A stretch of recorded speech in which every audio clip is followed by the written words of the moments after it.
So, bilang student councilor first, of course, ay i-oppose namin ko ang campus militarization sa school.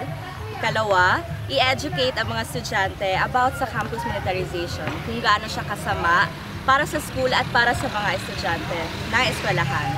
And third, of course, to launch a campaign or a protest against campus militarization with the students. Kasi mas mainam o mas maganda na kasama ang estudyante sa pag-oppose nito.